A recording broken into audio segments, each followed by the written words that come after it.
Hello students, आइए discuss करते हैं इंटरनल सिक्योरिटी का पेपर जीएस पेपर 3 अभी जो हुआ है उसमें इंटरनल सिक्योरिटी के पेपर की एनालिसिस करते हैं। Students, internal security as a topic यहाँ पर 50 नंबर का आया है। स्टूडेंट्स, तो आप देख सकते हैं 1/5 जो आपका पेपर हो गया वो आपका इंटरनल सिक्योरिटी का है। 2 क्वेश्चन आए हैं 10 नंबर के और यहाँ पर 2 क्वेश्चन आए हैं 15 नंबर के।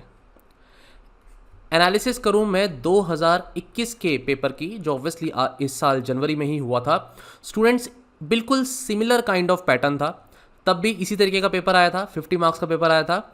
और जिस भी स्टूडेंट ने यहाँ पर सिलेबस को अच्छे से प्रिपेयर किया हुआ है उसके लिए ये पेपर कंपैरेटिवली, ये क्वेश्चंस जो पार्ट है जीएस पेपर 3 का, ये क्वेश्चंस कंपैरेटिवली इजी रहे हैं। सिलेबस से डायरेक्टली टॉपिक को पिक करके क्वेश्चन पूछे गए हैं एंड प्रीवियस ईयर क्वेश्चंस। मैं हमेशा अपने स्टूडेंट्स को बोलता हूं प्रीवियस ईयर क्वेश्चंस बहुत इंपॉर्टेंट हैं इंटरनल सिक्योरिटी के टॉपिक को पढ़ने के लिए। जिस भी स्टूडेंट ने प्रीवियस ईयर क्वेश्चंस की प्रैक्टिस करी है उस स्टूडेंट के लिए अच्छे आंसर्स लिखना बहुत ईजी हो जाता है। स्टूडेंट्स, पेपर थोड़ा सा कंपैरेटिवली हम बोलें तो प्रेडिक्टेबल भी था और प्रीवियस ईयर क्वेश्चंस की प्रैक्टिस है, सिलेबस को अच्छे से प्रिपेयर किया है, आप आराम से इन क्वेश्चंस का आंसर कर सकते हैं। तो 4 क्वेश्चन कौन से आए हैं ये अभी हम डिस्कस करेंगे। क्वेश्चन देखिए, सबसे पहला क्वेश्चन 10 नंबर का क्वेश्चन है 2022 का जो इस बार आया है। क्वेश्चन था टाइप्स ऑफ ऑर्गेनाइज क्राइम, मतलब ये डायरेक्ट क्वेश्चन बिल्कुल आपके सिलेबस से है। Organise crime and its linkage with the terrorism, ये डायरेक्ट सिलेबस का पार्ट है। स्टूडेंट्स, अगला पार्ट यही है इस क्वेश्चन का कि डिस्क्राइब करना है कि लिंकेज टेररिज्म और ऑर्गेनाइज क्राइम के बीच में कितने तरीके के और किस तरीके के होते हैं नेशनल लेवल पर और ट्रांसनेशनल लेवल पर। लेकिन स्टूडेंट्स 2021 का क्वेश्चन देखिए, 21 का क्वेश्चन था जहां पर कॉम्प्लेक्सिटी और इंटेंसिटी ऑफ टेररिज्म को बताना था और इसके लिंकेजेस बताने थे। मतलब 2021 में उसने टेररिज्म के लिंकेजेस पूछ लिए।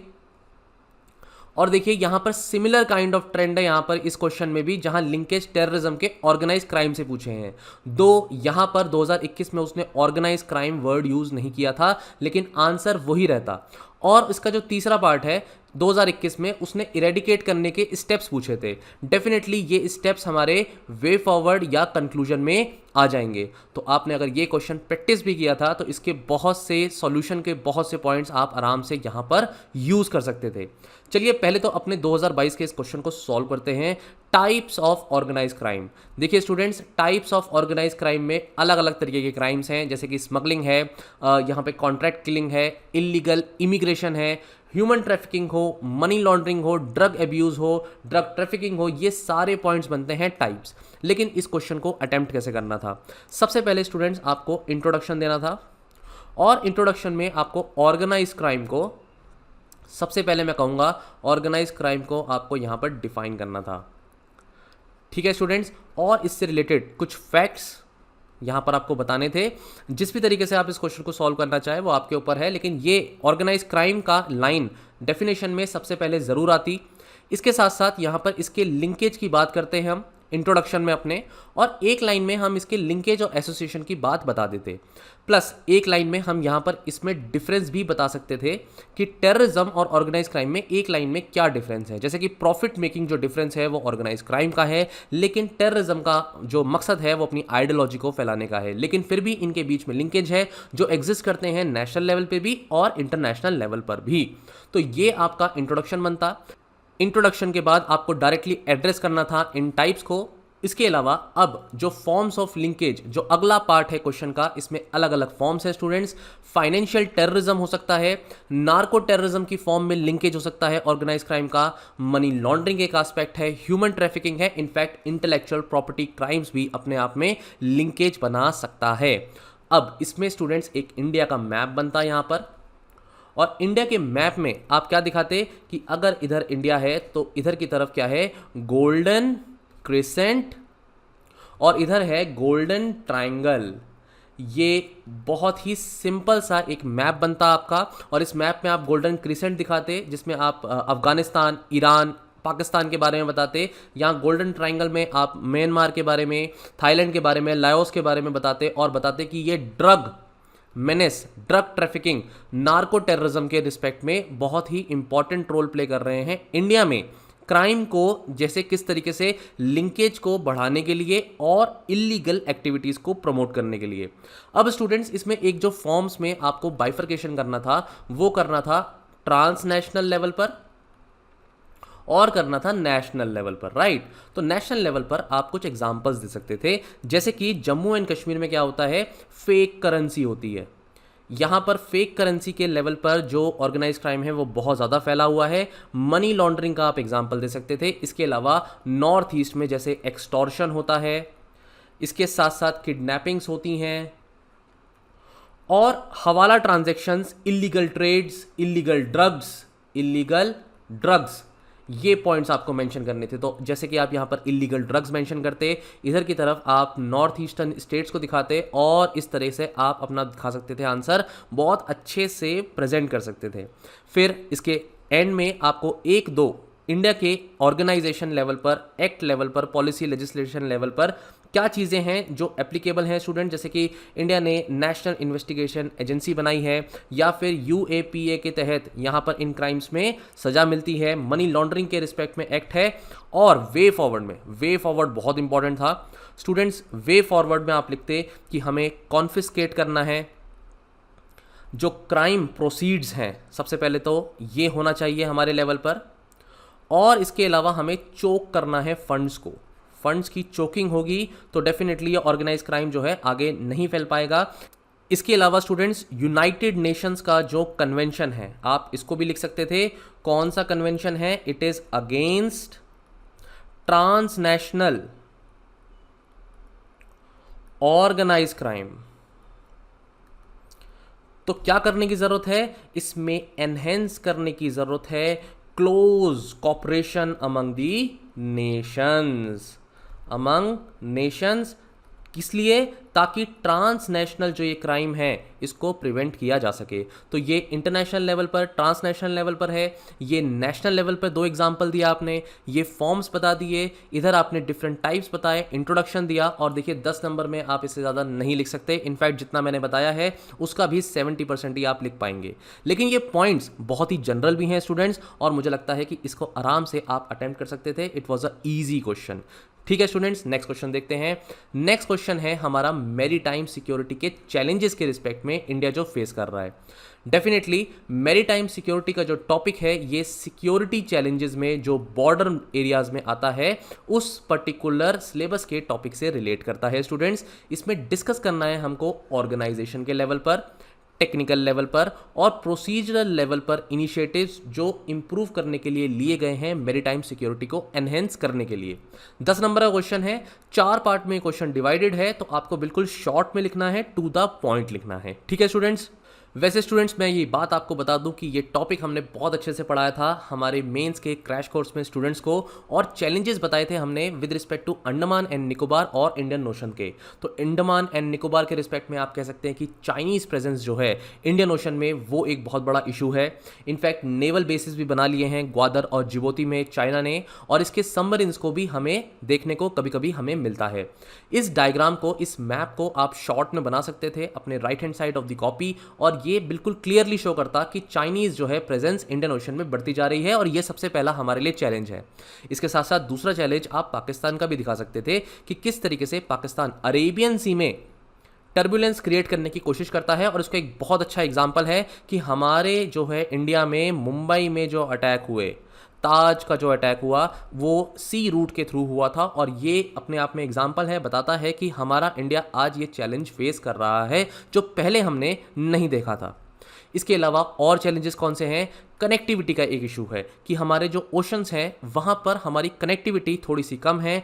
जियोलॉजिकल वॉलेटिलिटी मतलब वहाँ पर सिस्मिकली हाई एक्टिव जोन्स हैं, तो डिजास्टर्स का भी एक एस्पेक्ट रहता है। और देखिए हो सकता है कि आपको ये बड़े बड़े पॉइंट्स नहीं भी याद आए, पर जनरल पॉइंट्स तो आते हैं ना कि इलीगल फिशिंग हो रही है, ट्रैफिकिंग ऑफ आर्म्स हो रहा है, पोचिंग हो रही है, माइग्रेशन हो रहा है, प्लस यहाँ पर सिक्योरिटी फोर्सेस जो है उनका कोऑर्डिनेशन भी कभी कभी हम कह सकते हैं कि इतना एफिशिएंट नहीं रहा है। तो स्टूडेंट्स इन पॉइंट्स को लेकर के आप हमारे जो सिक्योरिटी चैलेंजेस हैं मैरीटाइम के उनको आराम से लिख करके आ सकते थे। ये आपका एक पार्ट ऑफ द क्वेश्चन है। इसके साथ साथ जो स्टूडेंट्स एक पॉइंट बनता है वो है मैरीटाइम पायरेसी का। मैरीटाइम पायरेसी में आप एक लाइन में उसकी डेफिनेशन लिख सकते थे स्टूडेंट्स। ये भी अपने आप में एक इशू है जो हम फेस कर रहे हैं। ये तो एस्पेक्ट हुए कि चैलेंजेस क्या हैं। अब स्टूडेंट्स इस क्वेश्चन को आगे सॉल्व कैसे करना था। देखिए ऑर्गेनाइजेशन के लेवल पर अगर हम देखें तो हमने तो सेटअप किया हुआ है ट्राई सर्विस कमांड।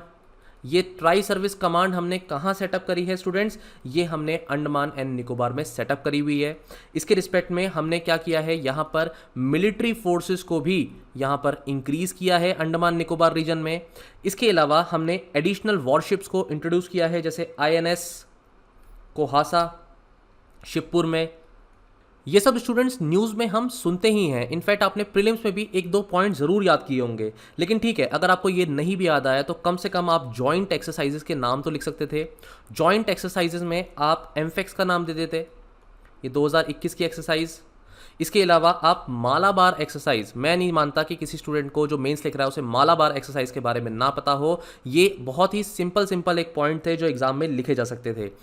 इसके अलावा स्टूडेंट्स इंटरनेशनल लेवल पर हमारा जो इंडिया है, इंडिया ने साइन किया है ऑस्ट्रेलिया के साथ म्यूचुअल लॉजिस्टिक एग्रीमेंट। ये आप कोट कर सकते थे। इनफैक्ट जब इंडिया UNSC का प्रेसिडेंट बना लास्ट अगस्त 2021 अगस्त में, तो इंडिया ने इस बात को बहुत क्लियरली रिप्रेजेंट किया कि मैरीटाइम सिक्योरिटी और सेफ्टी ये प्रायोरिटी पर होना चाहिए। तो स्टूडेंट्स ये 2-3 पॉइंट्स लिखते थे। इसके बाद आपको लिखना था टेक्निकल एस्पेक्ट। टेक्निकल एस्पेक्ट में आपको देना था कि हमने क्या किया है डाटा शेयरिंग के रिस्पेक्ट में। आपने ये पढ़ा होगा पक्का कि इंडियन फ्यूजन सेंटर क्रिएट किया है। ये सेंटर गुरुग्राम में है और ये सेंटर स्टूडेंट्स जो है मैरीटाइम सिक्योरिटी के लिए ही और डाटा शेयरिंग के लिए बना है। इनफैक्ट इसके अलावा हमने कोस्टल रडार स्कीम को या रडार स्टेशंस को यहाँ पर इम्प्लीमेंट किया है, उनको बनाया है। ऑटो आइडेंटिफिकेशन की बात करी है, ऑटो आइडेंटिफिकेशन सिस्टम। देखो स्टूडेंट्स, मैं अंडरस्टैंड करता हूँ कि जब एग्जाम में हम लिख रहे होते हैं तो हमें 7 मिनट में 10 नंबर का क्वेश्चन करना है और ये पॉइंट्स हो सकता है याद नहीं आए। लेकिन अब कुछ जनरल बातें जो कि आप आराम से लिख सकते थे, जैसे कि भाई मैरीटाइम जो पुलिस है उसको तो इंक्रीज करना चाहिए, प्लस उसको टेक्निकली हमें क्या करना चाहिए, एडवांस करना चाहिए। उसके लिए हमें सैटेलाइट की इमेजिंग की मदद लेना, रडार सैटेलाइटिंग जो होती है या थर्मल इमेजिंग जो होती है, इसकी मदद लेना सर्विलेंस में। देखिए ये जनरल पॉइंट्स हैं, ये लिखे जा सकते थे। इनफैक्ट आपका नीति आयोग का, ये आप सभी लोगों ने पढ़ा होगा, नीति आयोग का हमारा जो अंडमान निकोबार रीजन है, जिसमें ग्रेट निकोबार जो रीजन है, उसको बढ़ाने के लिए उसका जो प्रोजेक्ट है, ये आप यहाँ कोट कर सकते थे कि टेक्निकल एस्पेक्ट में हम यहाँ पर इंफ्रास्ट्रक्चर डेवलपमेंट की बात कर रहे हैं और उसमें जापान का हम बहुत ज़्यादा यहाँ पर रोल है। जापान भी अपना जो है बहुत सहयोग कर रहा है हमें इंफ्रास्ट्रक्चर डेवलपमेंट में। स्टूडेंट्स ये कुछ जनरल पॉइंट्स हैं, 3 पॉइंट भी आप लिखते तो भी आपका काम हो जाता। देखो मैं तो ज़्यादा ही पॉइंट्स बताऊंगा, ऑब्वियस सी बात है, लेकिन आप इसमें से 3-3 पॉइंट भी लिख देते तो आपका आंसर हो जाता। अब प्रोसीजर लेवल पर देखते हैं। देखिए प्रोसीजर लेवल पर आपको सागर जो पॉलिसी है वो आप लिख सकते थे। यहाँ पर सागर पॉलिसी में हम security and growth for all, इसमें हम इंडिया बात करता है कि नेट सिक्योरिटी प्रोवाइड करेगा। इंडिया बात करता है एनहेंस करने के लिए सिक्योरिटी कैपेसिटीज़ को और इकोनॉमिक रेजिलियंस को बनाने में। ये सारे पॉइंट्स यहाँ पर आ सकते थे जो प्रोसीजर लेवल पर हम कोशिश कर रहे हैं करने की। इसके बाद स्टूडेंट्स वे फॉरवर्ड में आप यहाँ पर आराम से बताइए कि मैरीटाइम जो पायरेसी बिल है ये पास होना चाहिए। इसके अलावा सर्विलेंस को बेटर करने के लिए हमें और भी ज़्यादा ज़रूरत है टेक्निकली एडवांस होने की। और नेशनल, ये ज़रूर लिखा जा सकता था यहाँ पर, national commercial maritime security policy document को इंप्लीमेंट करने की ज़रूरत है। ये 2-3 लाइन लिखते और आपका आंसर डन था। ठीक है स्टूडेंट्स, देखिए तीसरा क्वेश्चन डिस्कस कर रहे हैं अब हम यहाँ पर। तीसरा क्वेश्चन जो आया आपका साइबर सिक्योरिटी। अरे मैं कितनी बार बता चुका हूँ अपने स्टूडेंट्स को कि ये जो टॉपिक है ये हर साल रिपीट हो रहा है, कंटिन्यूअसली एक के बाद एक इस टॉपिक पर क्वेश्चन पूछे जा रहे हैं। ये आउट क्वेश्चन समझ लो आप, अगले साल भी इस पे क्वेश्चन बनना है। इस बार क्वेश्चन क्या बना, इस बार क्वेश्चन बना डिफरेंट एलिमेंट्स कौन से होते हैं साइबर सिक्योरिटी के, जबकि 2020 में क्वेश्चन आया different types of cyber crimes कौन से हैं। स्टूडेंट्स इसके बाद क्वेश्चन पूछता है कि चैलेंजेस साइबर सिक्योरिटी के ध्यान में रख करके जरा जल्दी से बताओ कि इंडिया जो है सक्सेसफुली क्या comprehensive national cyber security strategy को इंप्लीमेंट करने में सक्षम हुआ है या नहीं हुआ। इसका मतलब हमें यहाँ पे कोई ना कोई डाटा देना पड़ेगा और हमें कैरेक्टरिस्टिक्स बतानी पड़ेंगी नेशनल साइबर सिक्योरिटी स्ट्रेटजी की, और इंडिया के 2-3 इनिशिएटिव्स जो गवर्नमेंट ने लिए हैं उनको एक्सप्लेन करना होगा। स्टूडेंट्स 2021 का क्वेश्चन देखिए, यहां पर उन्होंने क्या काम किया था, क्रॉस बॉर्डर साइबर अटैक्स को लिंक कर दिया था कि भाई साइबर सिक्योरिटी और क्रॉस बॉर्डर जो है डिफेंस है उसको, दोनों को बातों को मिलाकर के पूछा था। In short cyber security, cyber crimes, इससे रिलेटेड जो क्वेश्चंस हैं हर साल आ रहे हैं। आप इन क्वेश्चंस को, इन टॉपिक को नहीं छोड़ सकते स्टूडेंट्स। अब डिफरेंट एलिमेंट्स की बात करें तो ये सारे डिफरेंट एलिमेंट्स हैं जो साइबर सिक्योरिटी के होते हैं। अब हो सकता है आप ये बड़े बड़े शब्द नहीं लिख पाए एग्जाम में, लेकिन ध्यान से सोचो, अगर आप सोचेंगे कंपनी के रिस्पेक्ट में, तो कंपनी का डाटा क्या यहाँ पर सेव होना चाहिए या सिक्योर होना चाहिए या नहीं होना चाहिए? बिल्कुल होना चाहिए। तो हमारी कोशिश होनी चाहिए कि हमारा जो एलिमेंट्स हैं साइबर सिक्योरिटी के, वो हमारी कंपनी के डाटा की इंफॉर्मेशन जो है उसको सिक्योर करें। देखो ये बन गया पॉइंट। इसके अलावा जो आपका यूज़र है, उस यूज़र, उस कंज्यूमर का भी डाटा प्राइवेसी उसकी बहुत इंपॉर्टेंट है। अब वो ब्रीच नहीं होना चाहिए, प्लस उसके साथ फिशिंग जैसा या रैंसमवेयर जैसे साइबर अटैक्स नहीं होने चाहिए। तो मतलब जो पर्टिकुलर आपका जो यूज़र है उसका ध्यान रखना, वो साइबर सिक्योरिटी क्राइम से इंपैक्टेड नहीं होना चाहिए। तो देखो ये इस पॉइंट से रिलेटेड हो गया। प्लस मान लो कोई क्राइम हो भी जाए तो रिकवरी कैसे करोगे, उससे बचोगे कैसे, ऐसा कोई प्रोटोकॉल बनना चाहिए। तो ये इस पॉइंट के अंदर आ गया। आपका जो नेटवर्क है, पूरा के पूरे नेटवर्क की सिक्योरिटी होनी चाहिए। प्लस आप जो एप्लीकेशन सॉफ्टवेयर यूज़ कर रहे हो उस सॉफ्टवेयर में भी आपको साइबर सिक्योरिटी थ्रेट से लड़ने की क्षमता, कैपेसिटी एंड कैपेबिलिटी होनी चाहिए। ये इस पॉइंट में आ गया। मतलब 5 पॉइंट घुमा फिरा के मैं ये बोलूं कि आप जनरल लैंग्वेज में भी लिख सकते थे, आप इतने टेक्निकल वर्ड नहीं भी लिख पाते, कोई टेंशन नहीं थी। लेकिन आंसर क्या होता, आंसर एलिमेंट्स पूछा था। अगर आप इसमें टाइप्स लिख करके आ गए हैं साइबर सिक्योरिटी के, तो definitely then your answer is not that good and you are not close to your question. Clear? अब स्टूडेंट्स इसमें जो आगे का एस्पेक्ट आता है, इसमें नेक्स्ट जो पार्ट आता है कि भाई नेशनल साइबर सिक्योरिटी स्ट्रैटेजी, इसके बारे में पूछता है। तो स्टूडेंट्स इसमें क्या लिखना है? स्टूडेंट्स इसमें आप लिख सकते थे कि सबसे पहला पॉइंट, लार्ज स्केल लेवल पर डिजिटलाइज करने की कोशिश हो रही है, डिजिटल बनाने की कोशिश हो रही है पब्लिक सर्विसेज को, राइट? ये इसका एक कंपोनेंट है। दूसरा कंपोनेंट है भाई इंस्टीट्यूट जो है, इंस्टीट्यूशन जो है उसकी कैपेसिटी को बिल्डअप करना। तीसरा पॉइंट क्या है, सप्लाई चेन लेवल पर सिक्योरिटी को बढ़ाना। एंड देन फोर्थ पॉइंट है क्रिटिकल इंफॉर्मेशन, जो इंफ्रास्ट्रक्चर है उसके प्रोजेक्ट को हमें क्या करना है, प्रोटेक्ट करना है स्टूडेंट्स। देन डिजिटल जितनी भी पेमेंट्स हो रही हैं, डिजिटल पेमेंट्स को हमें क्या करना है, सिक्योर बनाना है। ये सब जनरल पॉइंट्स हैं। अगेन एटलीस्ट लास्ट के 3 पॉइंट तो बहुत ही जनरल है। इंस्टीट्यूट की कैपेसिटी बढ़ाना, ये भी एक जनरल पॉइंट है। इन सभी पॉइंट्स को ही आपको ध्यान में रखना है। प्लस फ्यूचर कैसा है, फ्यूचर डिजिटल इंडस्ट्रियलाइजेशन की बात करता है, इंडस्ट्रियलाइजेशन 4.0, और इसमें जो है इंडस्ट्रियलाइजेशन होगा, इंटरनेट ऑफ थिंग्स जैसी टेक्नोलॉजी आएगी, आर्टिफिशियल इंटेलिजेंस जैसी टेक्नोलॉजी आएगी, तो हमें साइबर सिक्योरिटी को और बूस्ट करने की ज़रूरत है। अब इंडिया क्या सक्सेसफुली इसको डेवलप कर पाया है? स्टूडेंट्स इसमें 2-3 पॉजिटिव बातें लिख दीजिए। पॉजिटिव बातों में आप लिखिए कि भाई इंडिया ने जो है अपनी तरफ से नेशनल साइबर सिक्योरिटी सेंटर बनाए हैं। इंडिया ने अपनी तरफ से CERT इन, ये हर स्टूडेंट लिख के आता है अपने एग्जाम में, आपको भी लिखना है। और क्रिटिकल इंफ्रास्ट्रक्चर के लिए आपका नेशनल क्रिटिकल इंफॉर्मेशन जो इंफ्रास्ट्रक्चर प्रोजेक्ट सेंटर्स हैं ये बनाए हैं। लेकिन अब आपको आंसर में, कंक्लूजन में अपने ये बात बोलनी है कि अभी भी हम बहुत दूर हैं। क्यों दूर हैं? क्योंकि इंडिया जो है देख रहा है धीरे धीरे क्राइम, साइबर अटैक के बढ़ते चले जा रहे हैं। इसमें आप 2-3 रिपोर्ट्स का सहारा ले सकते हैं, जैसे कि ग्लोबल इंफॉर्मेशन सेफ्टी रिपोर्ट। ये रिपोर्ट कहती है कि इंडिया में जो अटैक्स हो रहे हैं, टारगेटेड जो अटैक्स हो रहे हैं, इंडिया 2nd रैंक पर आता है। दूसरा पॉइंट आप इसमें ग्लोबल साइबर सिक्योरिटी इंडेक्स, इस इंडेक्स का सहारा ले सकते हैं अपने आंसर में कि इंडिया अभी भी 10th स्पॉट पर है। तो इस बात से क्लियर हो जाता है कि अभी भी हमें इसको बहुत अच्छे से इंप्लीमेंट करने की ज़रूरत है और इसके एक्सटेंट को हॉलिस्टिकली डेवलप करने की ज़रूरत है। So India needs to work a lot, क्योंकि धीरे धीरे क्या हो रहा है कि नंबर ऑफ सब्सक्राइबर्स जो हैं, नंबर ऑफ जो इंटरनेट यूजर्स हैं वो बढ़ते चले जा रहे हैं और साइबर क्राइम्स भी उसके रिस्पेक्ट में बढ़ रहे हैं। तो इन सब बातों को ध्यान रख करके या तो ये पॉइंट्स आप इंट्रोडक्शन में दे देते या ये पॉइंट्स से आप कंक्लूड कर सकते थे आंसर को, ये आपके ऊपर है किस तरह से आप लिखते हैं, लेकिन पॉइंट्स और ओवरऑल यही रहते। तो आई होप इस क्वेश्चन का आंसर आपको आ गया।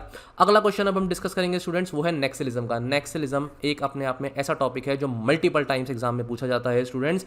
2022 में क्वेश्चन आता है कि social economic and developmental issues जो हैं वॉयलेंट सिक्योरिटी थ्रेट के जो है प्रॉब्लम क्रिएट कर चुके हैं और डिस्कस करना है एमरजेंट इशूज़ और multi layered strategy to tackle it.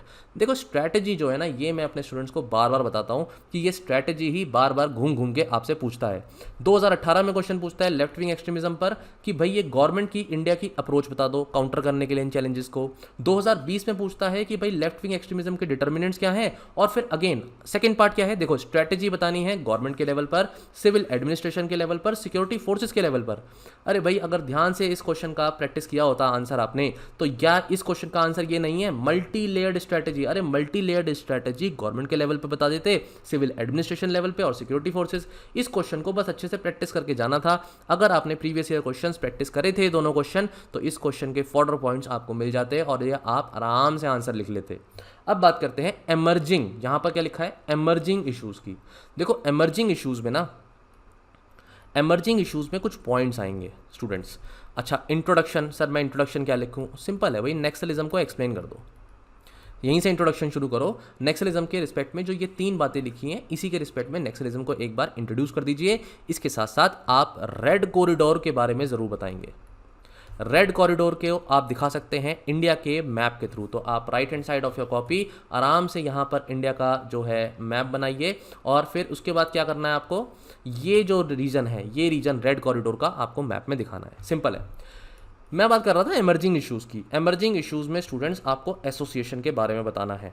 कौन कौन सी एसोसिएशन है, देखो एक एसोसिएशन है ऑर्गेनाइज क्राइम के साथ। आज के समय में ये देखा जा रहा है कि जो हमारे नेक्सलाइट्स हैं, नेक्सलाइट ग्रुप्स हैं, ये लेफ्ट विंग एक्सट्रीमिज्म अब एसोसिएट कर रहे हैं अपने आप को ऑर्गेनाइज क्राइम के साथ, जिसमें वो इलीगल ट्रेडिंग कर रहे हैं आर्म्स की, ड्रग्स की। दूसरा पॉइंट यहाँ पर आता है एसोसिएशन विद टेररिज्म। ये देखा जा रहा है कि आज जो एसोसिएशन है स्टूडेंट्स, वो एसोसिएशन इस्लामिक या इस्लामिस्ट टेररिज्म के साथ देखी जा रही है नेक्सलिज्म की। और तीसरा पॉइंट आता है नई स्टेट्स, नए डिस्ट्रिक्ट्स, नए स्टेट या डिस्ट्रिक्ट्स अफेक्ट हो रहे हैं, अब नए रीजन्स अफेक्ट हो रहे हैं नेक्सलिज्म से। जैसे इसमें एक केरला का एग्जांपल दे देते कि 2018 में 3 डिस्ट्रिक्ट ऐसे थे केरला के जिनको नेक्सलाइट हिट घोषित किया गया था।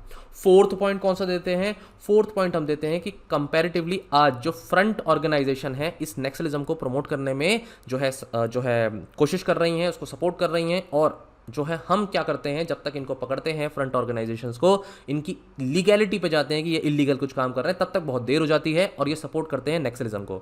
ये एक एमर्जिंग इशू है। अब क्वेश्चन आता है multi pronged multi layered strategy.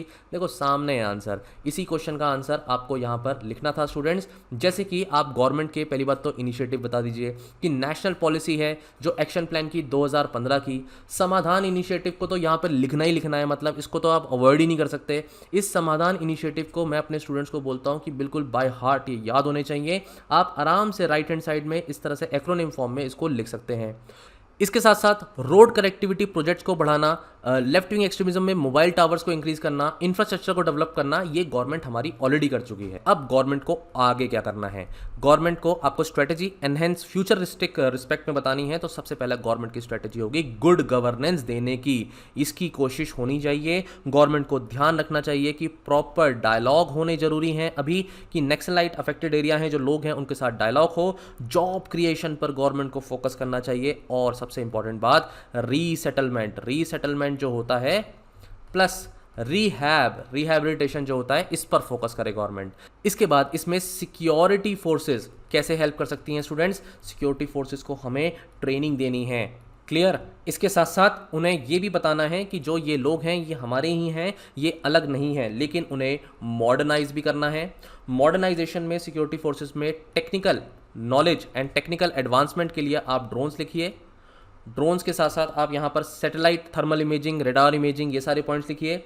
इसके अलावा बेस्ट प्रैक्टिसेस जो हैं, बेस्ट प्रैक्टिसेस जैसे ग्रे हाउंड नाम लिख दीजिए, ग्रे हाउंड आंध्र प्रदेश का, इसको आप कोट करके आराम से आ सकते थे। ये सब स्टूडेंट्स पढ़ते हैं जो नेक्सलिज्म टॉपिक को समझते हैं। इसके अलावा सिविल एडमिनिस्ट्रेशन को जो भी पॉलिसीज़ हैं उनके प्रॉपर इम्प्लीमेंटेशन का ध्यान रखना है, प्लस बिहेवियर जो है इनका इस तरह से होना चाहिए सिविल एडमिनिस्ट्रेशन का कि फीलिंग ऑफ एलिनेशन ना आए नक्सलाइट अफेक्टेड लोगों के अंदर, एंड गुड गवर्नेंस का फोकस इस पे भी आता है सिविल एडमिनिस्ट्रेशन पर। यहाँ पर आप सिविल सोसाइटीज़ का भी रोल दे सकते थे। सिविल सोसाइटीज़ जो NGOs होती हैं वो भी कैसे सेल्फ हेल्प ग्रुप्स बना करके फाइनेंशियल एम्पावरमेंट कर सकती हैं। फाइनेंशियल एम्पावरमेंट, इतने सारे पॉइंट्स दे दिए, इसमें से 5 भी लिखाते तो नंबर अच्छे आ जाएंगे स्टूडेंट्स, टेंशन नहीं लेनी। और ये सारी बातें बहुत जनरल हैं। तो स्टूडेंट्स इस तरह से हमें समझ में आए ये 4 क्वेश्चन हम कैसे डील कर सकते हैं। जो भी स्टूडेंट्स अब नेक्स्ट ईयर के एग्जाम की तैयारी कर रहे हैं, प्रीवियस ईयर क्वेश्चंस को इंटरनल सिक्योरिटी में कोई भी स्टूडेंट भूल कर भी छोड़ करके नहीं जाएगा, हमें वो बहुत अच्छे से प्रिपेयर करने हैं। चलिए स्टूडेंट्स, बहुत अच्छा लगा आपके साथ इंटरेक्ट करके। आई होप आपको इंटरनल सिक्योरिटी अब कैसे तैयार करनी है और इस पेपर को एनालिसिस आपको समझ में आई होगी। Thank you so much students.